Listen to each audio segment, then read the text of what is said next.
নমস্কার বন্ধুরা, প্রত্যেক দিনের মতো আজকেরও হাজির হয়ে গেছি নতুন একটা রেসিপি নতুনভাবে আপনাদের সাথে শেয়ার করে নেওয়ার জন্য। আজকের আমি বানিয়ে দেখাবো কুমড়ো দিয়ে দুর্দান্ত স্বাদের একটা রেসিপি। কুমড়ো আপনারা অনেক রকমভাবে বানিয়েছেন, তবে আমার মতো করে একবার হলেও বানিয়ে দেখবেন। তার জন্য আমি এখানে কুমড়োগুলোকে একটু মোটা ফালি করে কেটে নিচ্ছি। খুব একটা কিন্তু পাতলা করলে ভালো লাগবে না, একটু মোটা করে কেটে নিতে হবে। একই রকমভাবে সমস্ত কুমড়োগুলোকে একটু মোটা মোটা করে আমি কেটে রেডি করে নিয়েছি। এই রেসিপিতে আমি কুমড়োর সাথে কিছুটা পেঁয়াজ ব্যবহার করব। পেঁয়াজটা একটু বড় দেখে নিতে হবে। মোট কথা এই রেসিপিতে পেঁয়াজের পরিমাণটা একটু বেশি করে দিলে ভালো হয়। পেঁয়াজটাকে দেখুন এইরকম ছোট্ট ছোট্ট করে ঝিরিঝিরি করে কুচিয়ে নিচ্ছি। বন্ধুরা, রেসিপিটি প্রথম থেকে শেষ পর্যন্ত দেখার অনুরোধ রইল। যদি দেখে ভালো লাগে প্লিজ একটা লাইক দিয়ে সাথে থাকবেন। আর খাই খাই অনুর রান্নাঘরের চ্যানেলটি কিন্তু একদম ভুলবেন না সাবস্ক্রাইব করতে। দেখুন, এখানে পেঁয়াজগুলোকে আমি একই রকমভাবে কেটে নিয়েছি। আমি দুটো পেঁয়াজ ব্যবহার করেছি আর কাঁচা লঙ্কা নিয়েছি। লঙ্কাগুলোকে ছোট্ট ছোট্ট করে টুকরো করে নিয়েছি। তো আজকের আমার কুমড়ো রেসিপির জন্য এই কটা উপকরণের প্রয়োজন। এবারে চলুন রান্নায় চলে যাই। তার জন্য একটা কড়াই গ্যাসের উনানে বসিয়ে দিয়েছি। দিয়ে দিলাম পর্যাপ্ত পরিমাণে সর্ষের তেল। অল্প একটু লবণ দিয়ে তেলটাকে ভালো করে প্রথমে গরম করে নিচ্ছি। তেলটা গরম হয়ে যাওয়ার পরে কুমড়োগুলোকে আমি তেলের মধ্যে দিয়ে দিলাম। লো টু মিডিয়াম ফ্লেমে রেখে কুমড়োটাকে ভালো করে তেলের মধ্যে নাড়াচাড়া করে ভেজে নেব। এই রেসিপিতে তেলের পরিমাণটা একদম কম করে নিতে হবে। দেখুন, সমস্ত কুমড়োগুলোকে কড়াইয়ের চারিদিকটা ছড়িয়ে ঢাকনা দিয়ে রেখে দিয়েছি। ঢাকনাটাকে খুলে আবারও আমি আপনাদেরকে দেখিয়ে দিচ্ছি। এখন কুমড়োগুলোকে আরেকটু ভালো করে নাড়াচাড়া করে নেব। শুধু সিদ্ধ করলে হবে না, খুব ভালো করে ভাজাও করতে হবে।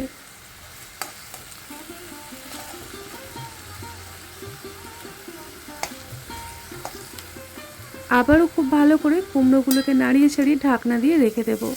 মোটামুটি 3-4 মিনিট কম আঁচে ঢাকনা দিয়ে রেখেছিলাম। এতে করে দেখুন কুমড়োগুলো আগের থেকে অনেক সুন্দরভাবে ভাজা হয়েছে, তার সাথে একদম নরম হয়ে গেছে। ঠিক এই রকমভাবে কুমড়োটাকে আজকের আমি রেসিপির জন্য রেডি করছি।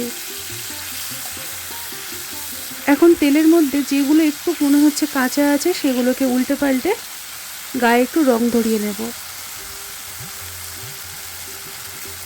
এইভাবেই কিছুক্ষণ আমি অপেক্ষা করব। তারপরে কুমড়োগুলোকে তেল ছেঁকে আলাদা একটা পাত্রের মধ্যে তুলে নিতে হবে। কুমড়োগুলো আমার মোটামুটি আজকে রেসিপির জন্য তৈরি হয়ে গেছে। এখন আমি প্রত্যেকটা কুমড়ো ভালো করে তেল ঝরিয়ে আলাদা একটা পাত্রের মধ্যে তুলে নিচ্ছি।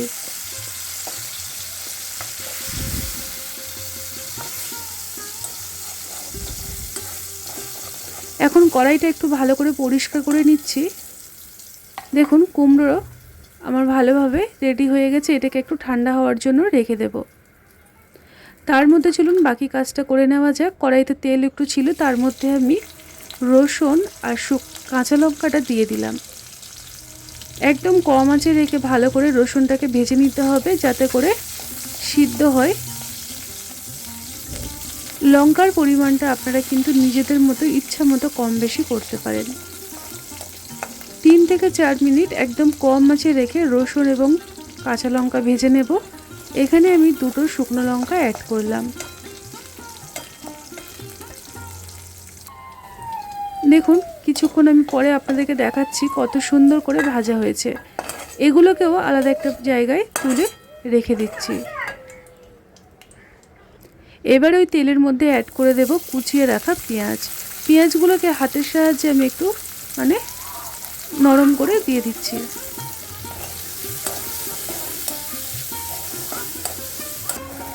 এখন ভালোভাবে পেঁয়াজগুলোকে তেলের মধ্যে ভেজে নেব।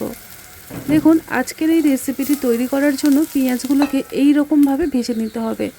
একটু কাঁচা কাঁচা থাকবে আর খাওয়ার সময় মুখে পড়বে, খেতেও কিন্তু দুর্দান্ত লাগে।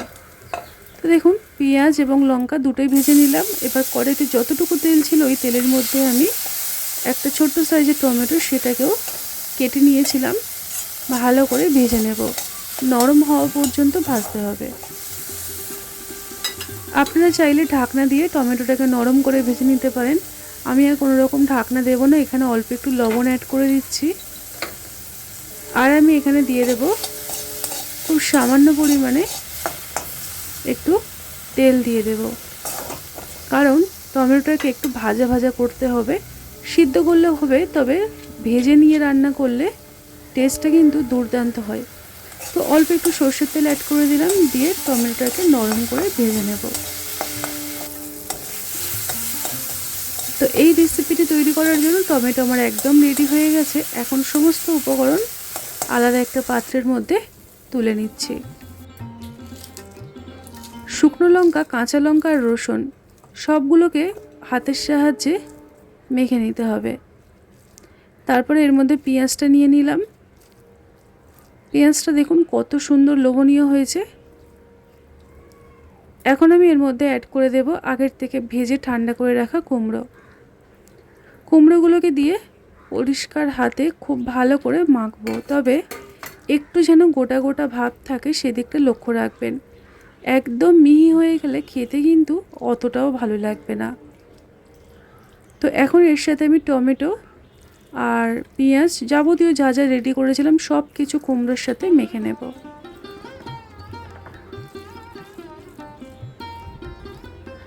আজকের এই রেসিপিটি তৈরি করতে যে যে উপকরণগুলো অ্যাড করলাম পারফেক্টভাবে তৈরি করছি।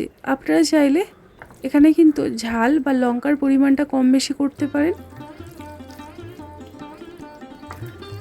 ভালো করে একদম মসৃণ করে মেখে নিয়েছি, তবে একটু গোটা গোটা রেখে। এবারে আমি এর মধ্যে অ্যাড করে দেব অল্প একটু কাঁচা সর্ষের তেল। যে কোনো এরকম ধরনের মাখা একটু সর্ষের তেল ছাড়া যেন অসম্পূর্ণ মনে হয়। তো তেলটাকে দিয়ে আবারও খুব ভালো করে মেখে নিলাম।